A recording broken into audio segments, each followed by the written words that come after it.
Morning all of you. कैसे हैं आप? आज हम करेंगे क्लास 6 का चैप्टर नंबर 4। आज मैं इसके 1 बाय 1 क्वेश्चंस नहीं करवाऊंगी, मैं सिर्फ इसकी आपको एक रिवीजन ही करवाऊंगी। हम चैप्टर 4 की एक रिवीजन करेंगे कि हमने इसमें क्या पढ़ा और क्या नहीं पढ़ा। ठीक है, तो फर्स्ट पॉइंट हम बात करते हैं, what is the point. Point क्या होता है? पॉइंट को हम ऐसे डिनोट करते हैं एक डॉट के साथ। पॉइंट क्या होता है? पॉइंट हमें एक लोकेशन बताता है। इट डिटरमाइंस मतलब बताना। ठीक है, इट डिटरमाइंस अ लोकेशन। इससे हमें क्या पता चलता है? एक लोकेशन का पता चलता है। और इट डिनोट्स, इसको हम किससे डिनोट करते हैं? It denotes by capital letter. ठीक है बेटा जी, कैपिटल लेटर से डिनोट करते हैं। लाइटर मैंने ये लगा दिया, इसको मैंने नाम दे दिया ए। ठीक है, कहीं और मैं कोई पॉइंट लगा रही हूँ, उसको मैंने नाम दे दिया बी। अभी सेकंड में हम बात क्या कर रहे हैं? लाइन। अभी लाइन से हमारे पास क्या आता है? लाइन, रे, लाइन सेगमेंट। लाइन सेगमेंट, ये 3 चीज़ें रहती हैं। देखो लाइन क्या होती है?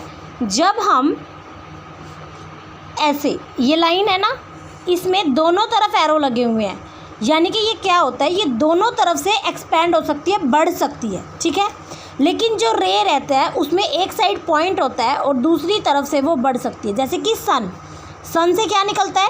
रेज निकलती है ना। सन से क्या निकलती है? रेज निकलती है, क्योंकि उसका एक पॉइंट फिक्स है। वो कौन सा पॉइंट हमारा है? सन। वो पॉइंट का नाम क्या है? सन। और उससे क्या निकल रही है? रेज। रेज तो बढ़ती जाती है वो, लेकिन लाइन में वो दोनों तरफ से बढ़ती हैं। ठीक है, इसके बाद आता है लाइन सेगमेंट। लाइन सेगमेंट जो होता है वो बस फिक्स होता है, वो ना इधर से बढ़ता है ना इधर से बढ़ता है। ठीक है, लाइन तो क्या बनाएगा? It has no end point. It has no end point. Ray में क्या होता है फिर बताइए? It has 1 end point. ठीक है, और लाइन सेगमेंट में इट हैज़ 2 एंड पॉइंट। ठीक है बेटा, it has 2 end points. Okay, अभी हम बात कर रहे हैं यहाँ पर थर्ड पॉइंट पे, intersecting. The word is intersecting and parallel, PARALLEL, parallel lines. ठीक है, intersecting lines and parallel lines. अभी इंटरसेक्टिंग लाइंस कौन सी लाइंस होती हैं? ऐसी 2 लाइंस जो किसी एक पॉइंट पर कट करती हैं, और पैरेलल लाइंस वो जो कहीं पर भी कट नहीं करती हैं। ठीक है, इंटरसेक्टिंग लाइंस का क्या रहता है? वो आपस में कट करती हैं, और पैरेलल लाइंस कहीं पर कट नहीं करती है। तो इंटरसेक्टिंग लाइंस में क्या लिखेंगे? इट हैज़, इसको हम लिखेंगे if 2 lines have 1 common point. 2 लाइनों के पास क्या है? एक कॉमन पॉइंट है। और पैरेलल में क्या आएगा? इट हैज़, पैरेलल में हम क्या लिखेंगे फिर? कि इसमें कोई भी कॉमन पॉइंट नहीं होता है ना। हाँ, तो हम इसको ऐसे भी लिख सकते हैं, it has no common point. कहाँ पर नहीं है? इट हैज़ छोड़ देते हैं, no common point between 2 lines. Between 2 lines. ठीक है, 2 लाइनों के बीच में कोई कॉमन पॉइंट नहीं है, और इंटरसेक्टिंग में एक कॉमन पॉइंट रहता है। ओके, अब मैं यहाँ पर एक डायग्राम बनाती हूँ और उसको हम एक एग्जांपल्स मतलब हम रीड करेंगे। ठीक है, उसके बारे में हम डिफ़ाइन करेंगे। ये देखो, मैंने यहाँ पर एक डायग्राम बना दिया है। अब आप मुझे इसमें बताएंगे रे कौन कौन से हैं, पॉइंट कौन से हैं, इंटरनल पॉइंट कौन से, एक्सटर्नल पॉइंट कौन से, हम उनके बारे में हम डिस्कस करेंगे। ठीक है, इंटरनल एक्सटर्नल मैं मान सकती हूँ कि आपको पहले से मालूम होगा। ठीक है, अगर मैं यहाँ पर L दे दूँ और यहाँ पर M भी दे दूँ। ठीक है, तो चलिए अब मेरे पास क्या है, क्या क्या है इसमें? मुझे 5 पॉइंट बताने हैं पहले। चलिए पॉइंट बताइए कौन कौन से हैं। यहाँ पर एक C पॉइंट और है। पॉइंट इसमें कौन कौन से हम लिखेंगे? D, E, O, B, C। ठीक है, देखो D पॉइंट है, E point, O point, B point और C पॉइंट। ठीक है, अगर मैं इसमें रे की बात करूँ तो रे कौन कौन सी दिख रही हैं, OL, और रे के लिए हम ऐसा ही सिंबल लगाएंगे जिसके एक तरफ एरो रहेगा, ठीक है। और कहाँ जाएगी, OM। अब ये रे में ये बात ध्यान रखने वाली होती है कि हमारा जो हम लिखेंगे उसको हम LO नहीं लिखेंगे, क्योंकि रे कहाँ से स्टार्ट हो रही है, स्टार्टिंग पॉइंट ये है, तो हम इसको OL की डायरेक्शन देंगे, O से M की डायरेक्शन देंगे, क्योंकि हम इस तरफ बढ़ रहे हैं, ठीक है। ओके, अगर अब मैं इसमें लाइन की बात करूँ, लाइन, तो लाइन कौन सी है, लाइन वो जो दोनों तरफ से बढ़ती है ना। तो ऐसी कौन सी लाइन है जो दो तरफ से बढ़ रही है, ये देखो, ये ऐसे है ना, ये दोनों साइड से बढ़ रही है, तो वो आएगी DB, और उसके ऊपर मैं ये लाइन का सिंबल लगाऊंगी, ठीक है, लाइन का सिंबल। ऐसे ही उसने पूछा 4 रे बतानी थी अगर, तो हम O से OL कर दिया, OM कर दिया, OB भी एक रे है यहाँ ऊपर, और O से D भी एक रे है, ठीक है ना। ओके, अभी मुझे अगर लाइन सेगमेंट बताने हैं, लाइन सेगमेंट, तो लाइन सेगमेंट वो जहाँ पर 2 डॉट्स होंगी, तो मैं 2 डॉट से उठाऊंगी इसको, ऐसे D से E, ऐसे। अब यहाँ पर एरो का निशान नहीं आएगा, सिर्फ लाइन आएगी। अभी D से E आया है, तो D से O भी आ सकता है, D से B भी आ सकता है। फिर हम E पॉइंट से उठाएंगे, E से O और E से B। ऐसे ही हम O से C उठा सकते हैं। हमने क्या करना है, हमने लाइन डॉट टू डॉट उठाना है, ठीक है, जितने आपको मिल सकते हैं आपको ऐसे ऐसे करके इसमें से लाइन सेगमेंट उठाना है, ठीक है। आई होप कि अब आपको ये पॉइंट क्लियर हो गया होगा कि what is point, what is ray, what is line, what is line segment, और इनके जो सिंबल्स हैं आपको वो प्लीज़ ध्यान से करने हैं, ठीक है। नेक्स्ट टॉपिक अभी हम पढ़ेंगे कर्व। कर्व हमारे पास 2 टाइप्स की होती हैं, एक ओपन कर्व और एक क्लोज्ड कर्व। ओपन कर्व जो भी कहीं पर बंद नहीं होगी, और क्लोज्ड जिसका ओपनिंग और एंडिंग पॉइंट सेम होगा, स्टार्टिंग और एंडिंग पॉइंट सेम रहेगा, वो क्लोज्ड हो जाएगी। Starting and ending point must be same, तब वो क्या बनेगी, क्लोज्ड पॉइंट। और इसमें क्या रहेगा फिर, स्टार्टिंग एंड एंडिंग पॉइंट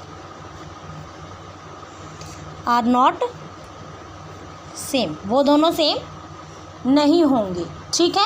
इसके बाद हम बात कर रहे हैं पॉलीगन की। व्हाट इज़ पॉलीगन, पॉलीगन क्या होता है, पॉलीगन कोई भी शेप होगी लेकिन वो लाइन से बनी होगी, shape made by line segment, closed shape, ठीक है, क्लोज्ड शेप रहेगी जो कि किससे बनी है, लाइन सेगमेंट से बनी है, लाइक एज ये, ठीक है। इसमें देखो 4 लाइन सेगमेंट है, 1 2 3 4, ये हमारा पॉलीगन है, ये भी हमारा पॉलीगन है, ऐसे, ठीक है। कोई भी हो सकती है, वो ज़रूरी नहीं है कि ऐसे ही होगा, आप कहीं पर भी कैसे भी जा सकते हो, ऐसे जिगजैग में भी जा सकते हो, ज़रूरी नहीं है कि हमको एक शेप बनानी है, बट होना क्या चाहिए, वहाँ पर लाइंस ही होनी चाहिए, कर्व नहीं होनी चाहिए, ठीक है। कर्व नॉट इंक्लूड, कर्व नहीं होनी चाहिए पॉलीगन में, क्लियर है, ओके। उसके बाद हम क्या बात करेंगे, अब पॉलीगन की खास बात क्या रहेगी कि पॉलीगन जो रहता है वो मिनिमम 3 पॉइंट से बनता है, okay. A polygon with 2 sides, जिसमें कि 2 ही साइड्स होंगी, लाइक एज ऐसे और ऐसे, ठीक है ना। With 2 sides are, a polygon with 2 sides are not possible, वो पॉसिबल है ही नहीं, हम उसको नहीं बना सकते। तो पॉलीगन बनाने के लिए आपको मिनिमम कितने पॉइंट चाहिए, 3 पॉइंट चाहिए, और हम कह सकते हैं 3 लाइन सेगमेंट चाहिए, ठीक है। 2 लाइन सेगमेंट से या 2 पॉइंटों से, हम पॉइंट तो जैसे 3 हो गए हैं, सॉरी इसमें, है ना, तो हम 3 पॉइंट की बात नहीं करेंगे, हम 3 लाइन सेगमेंट की बात करेंगे। मिनिमम 3 लाइन सेगमेंट होने चाहिए, 2 लाइन सेगमेंट से हम लोग पॉलीगन को नहीं बना सकते हैं, ओके। नेक्स्ट टॉपिक हम पढ़ेंगे एंगल, ठीक है। अभी हमने क्या पढ़ा, ऐसे ये लाइन सेगमेंट है एक, और ये लाइन सेगमेंट है, जिसमें यहाँ पर हमारा क्या है, कॉमन पॉइंट है, ठीक है। तो यहाँ पर ये जो चीज़ बन रही है बीच में, ये क्या है, हमारा एंगल। ये पॉइंट हो गया A, ये B, ये C। एंगल का सिंबल ये एल की तरह होता है, ये एंगल का सिंबल है, ठीक है। और जो हमको एंगल लिखना है वो एंगल बीच में आता है हमेशा, ए बी सी। अगर मैं एंगल बी पर बना रही हूँ तो बी पॉइंट को मैं बीच में लिखूँगी और बाद के जो साइडों के 2 पॉइंट हैं उनको मैं आगे पीछे लगाऊंगी, ठीक है। एंगल ए बी सी और एंगल सी बी ए दोनों सही हैं, ठीक है। बट या फिर हम इसको 3 तरह से लिख सकते हैं, angle A B C, angle C B A या फिर एंगल बी। ये तीनों बातें एक ही हैं। यहाँ हम 3 तरह से इस एक एंगल को डिनोट कर सकते हैं, ठीक है। फिर हम बात कर रहे हैं जैसे कि मान लीजिए अभी मैं एक डायग्राम बनाती हूँ। यहाँ पर ओ, मैंने यहाँ पर एक लाइन ड्रॉ की, इसके कुछ पॉइंट बनाए बी और यहाँ पर ई। एक पॉइंट यहाँ है हमारा ए, ये लाइन के ऊपर डी, यहाँ लाइन के ऊपर एफ और ये सी। अब मैं बात कर रही हूँ मुझे क्या ढूंढना है, मुझे इसमें इंटीरियर पॉइंट ढूंढना है, interior of angle D O E. पहले मैं इसमें डी ओ ई फाइंड करती हूँ, डी ओ ई। ये देखिए ये है मेरा डी ओ ई, ठीक है। अब इस एंगल के इंटीरियर मतलब जो इसके अंदर की तरफ आ रहा है वो कौन सा एंगल है, पॉइंट है हमारा, क्या है वो, पॉइंट ए। जो अंदर आ रहा है वो क्या है, पॉइंट ए। अब मैं कहती हूँ exterior, exterior of angle E O F. पहले तो मुझे ई ओ एफ देखना है, ई ए रहा, ओ और एफ, ई ओ एफ के एक्सटीरियर मतलब बाहर। इससे बाहर कौन सा एंगल है, इस एंगल से बाहर सी और ए दोनों ही इसके बाहर हैं, सी ए। और कौन सा पॉइंट है, डी, डी भी इसके बाहर है, ठीक है। और यहाँ पर था इंटीरियर में, तो ऊपर इंटीरियर में जो अंदर का पॉइंट है वो सिर्फ ए है, लेकिन इससे बाहर कौन कौन से पॉइंट हैं, सी ए डी, वो सभी बाहर हैं, ठीक है। फिर इन्होंने बोला on angle E O F. अभी ई ओ और एफ, इस एंगल के ऊपर कौन सा पॉइंट आ रहा है हमारा, कौन सा आ रहा है, पॉइंट बी, ठीक है, पॉइंट बी।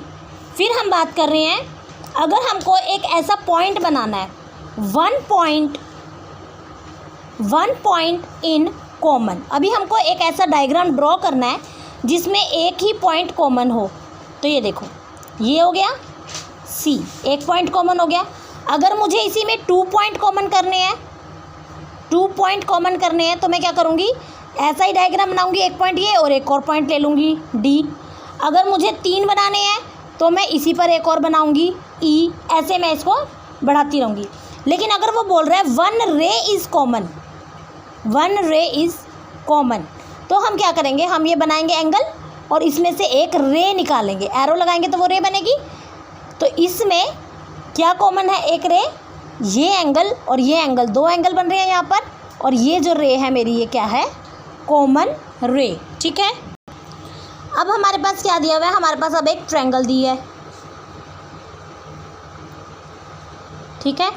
उसको मैंने यहाँ से एक मीडियन गिरा दिया, नेमिंग कर दी ए बी सी और डी। अब आपको इसके सारे एंगल्स के नाम लिखने हैं। देखिए एंगल कहाँ कहाँ बन रहे हैं, एक एंगल तो ये है, एक ये इधर वाला, एक इधर वाला, एक इधर वाला, एक इधर, एक इधर और एक ये पूरा कंप्लीट, ठीक है।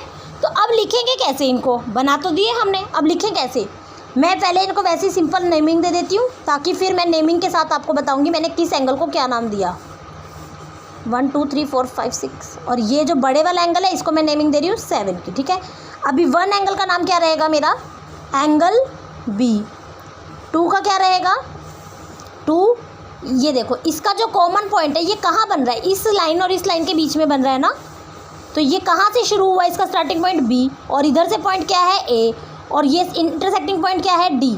तो क्या बना, ए डी बी एंगल, ये एंगल का निशान है ए डी बी। अब इसी तरह से 3 नंबर का कौन बताओ मुझे क्या बनेगा, ए से स्टार्ट हुआ, ये डी इंटरसेक्टिंग पॉइंट और किधर गया, सी की तरफ गया, ठीक है। तो एंगल ए डी सी। 4 पर कहाँ पर है, एंगल सी। 5 का नाम क्या है? अभी देखो 5 का इंटरसेक्टिंग पॉइंट ये, यहाँ से कौन सी लाइन जा रही है? एक ये और एक ये। अब ये लाइन कहाँ मीट करती है? डी पर, और इस पे चलेंगे हम, कहाँ जा रही है ये? सी पर। तो पॉइंट क्या मिला? सी और डी। एंगल कहाँ है? ए। जो एंगल है वो बीच में रखना है, तो एंगल क्या बनेगा? सी ए डी, क्योंकि एंगल ए पर था तो वो मुझे बीच में रखना है, और आगे पीछे मैं क्या रख सकती हूँ? सी और डी। इसके बाद ऐसी 6 नंबर का क्या बनेगा? ए बीच में रहेगा और साइडों में क्या आएगा? डी, और दूसरी तरफ से क्या आएगा? बी। ए बीच में रहेगा, एक तरफ उसके डी जाएगा और एक तरफ बी जाएगा। आप इसको डी ए बी भी लिख सकते हैं, वो कोई गलत नहीं करेगा। लेकिन अगर आप अकेला एंगल ए लिखोगे तब वो गलत होगा। क्यों? क्योंकि एंगल ए जो है वो पूरा कंप्लीट है, ठीक है। आप 7 वाले को एंगल ए लिख सकते हो, बट 6 और 5 को कंप्लीट एंगल ए नहीं लिख सकते, क्योंकि वो पूरा एंगल नहीं है, वो एंगल ए का कुछ पार्ट है, तो आपको उसको प्रॉपर नेमिंग देनी पड़ेगी। लेकिन 7 वाले को भी आप अगर पूरा ए नहीं लिखना चाहते, आप यहाँ पर भी ऐसे लिख सकते हो कि इधर से स्टार्टिंग पॉइंट बी, इधर से स्टार्टिंग पॉइंट सी, तो बी ए सी या सी ए बी, दोनों बातें सही हैं। हम इसको ऐसे भी लिख सकते हैं, ठीक है, एंगल ए को। सिमिलरली अगर मैं एंगल 1 वाले को लिखना चाहूँगी 3 पॉइंट में, तो उसका स्टार्टिंग पॉइंट ए और दूसरी साइड आएगा सी और बीच में रहेगा बी, तो नाम लिखा जाएगा ए बी सी। और थर्ड वाले का भी क्या रहेगा? सी बीच में होगा, ए और इधर से क्या आया? बी। हम इसको डी भी ले सकते हैं, ज़रूरी नहीं है कि बी तक ही जाना है, हम यहाँ डी तक भी छोड़ सकते हैं। तो ए सी डी भी लिख सकती हूँ, ए सी बी भी लिख सकती हूँ, ठीक है। ए सी बी, ए सी डी, कुछ भी लिख सकती हूँ, ये हमारा एंगल सेम रहने वाला है, ठीक है। ओके, नेक्स्ट टॉपिक इज़, अभी मान लीजिए मेरे पास ये एक क्वाड्रिलेटर है, ठीक है, नेमिंग कर रही हूँ A B C D. 4 angle बन रहे हैं, angle A, angle B, angle C, angle D. और लाइन सेगमेंट कौन कौन से हैं? ए बी सी डी और डी ए। 4 एंगल हैं और 4 ही लाइन सेगमेंट है, ठीक है। अभी हमको इसमें बताने हैं अपोजिट साइड्स, ठीक है, अपोजिट साइड्स। अपोजिट साइड्स कैसे होगी? आप कहीं से भी एक लाइन उठाइए, लेट्स सपोज ए बी उठा लिया आपने, ए बी के बिल्कुल सामने कौन सी लाइन है? अपोजिट साइड कौन सी है? ए बी के सामने सी डी। अगर आप ये लाइन उठा रहे हैं बी सी, तो उसके सामने कौन सी साइड है? ए डी या डी ए, कुछ भी लिख सकते हैं। अगर आपने सी डी उठाई है तो वापस से ए बी आ रही है, और अगर आपने डी ए उठाई है उसके वापस से बी सी आ रही है, तो ये होता है opposite sides. Same as opposite angle. Opposite angle, अभी ए मैंने उठाया एंगल ए, उसके सामने बिल्कुल एंगल क्या है? Angle C. ये मेरा एक पेयर बन रहा है, तो मैं बीच में सेमीकोलन लगाऊंगी। लिखने का पैटर्न क्या रहता है? Angle A comma angle C, क्योंकि ये पेयर बन गया। नया पेयर बनाने से पहले सेमीकोलन का निशान लगाऊंगी। फिर मैंने उठाया एंगल बी के सामने का एंगल, एंगल बी के सामने क्या है? एंगल डी, ठीक है। ये था अपोजिट साइड, अपोजिट एंगल। उसके बाद बात कर रहे हैं एडजेसेंट साइड। एडजेसेंट साइड्स कौन सी होती है? जो कि लगातार चलती है, जैसे ए बी और बी सी, जिसमें कॉमन पॉइंट रहता है सेम, ठीक है। लाइक एज ए बी, उसके साथ रही बी सी, तो बी पॉइंट कॉमन हो गया। नेक्स्ट पेयर क्या रहेगा? अगर मैं बी सी से स्टार्ट करती हूँ, तो बी सी के साथ मैं अगला पेयर इधर से भी बना सकती हूँ, और बी के साथ भी बना सकती हूँ, और सी के साथ भी बना सकती हूँ, ठीक है। तो बी सी का अगर मैं सी के साथ कॉमन ले रही हूँ तो सी डी बन जाएगा। लेकिन अगर मैं इसी को बी सी को मैं ए बी भी बना सकती हूँ। बी सी के साथ हर लाइन के साथ 2 बनेंगे। ए बी के साथ भी मेरा क्या बनेगा? अगर मैं ए को कॉमन रखती हूँ तो मेरा ए डी भी जो बनेगी वो एक एडजेसेंट साइड बनेगी, ठीक है। सेम एज अगर मैं एडजेसेंट एंगल की बात करती हूँ, तो एंगल ए के साथ मेरा कौन सा एंगल लग रहा है? एक एंगल बी लग रहा है, या फिर मैं एंगल ए के साथ क्या लगाऊंगी? Angle D. Similarly angle B के साथ क्या लग रहा है? एंगल सी, या फिर एंगल बी के साथ लग रहा है एंगल ए। अगर मैं एंगल सी की बात करूं, एंगल सी के साथ लगता है एंगल बी, या फिर एंगल सी के साथ लग रहा है एंगल डी, ठीक है। तो ये इस तरह से जो भी हम बात करते हैं, ये हमारे क्या रहते हैं? एडजेसेंट एंगल, जो कि लगातार चलता है, एक के बाद अगला। अपोजिट में हम सामने के देख रहे हैं, एंगल भी सामने का, साइड भी सामने का। लेकिन जब हम एडजेसेंट साइड्स की बात कर रहे हैं, तो एक साइड के साथ ही जो लाइन अगली शुरू हुई है, जहाँ से आपने शुरू किया, ए बी से शुरू किया तो बी सी से शुरू किया तो अगला पॉइंट आपका सी से चलना चाहिए। अगर आप डी ए से शुरू कर रहे हैं तो अगला पॉइंट डी। अब आप कहोगे कि फिर आपने मैम यहाँ पर ए बी के साथ ए डी कैसे लिखा, तो मैं यहाँ पर इसको ए बी ना करके फिर मैं इसे बी ए लिखूँगी, बी ए डी, क्योंकि मुझे जहाँ से शुरू करना है मैं रिवर्स में आके बनाऊँगी, बी से ए आऊँगी और फिर ए से डी जाऊँगी, तब मेरा ये पेयर सेम बनेगा। ठीक है, कॉमन पॉइंट आपको साथ साथ लिखना होता है। ओके, क्लियर हो गया ये टॉपिक भी।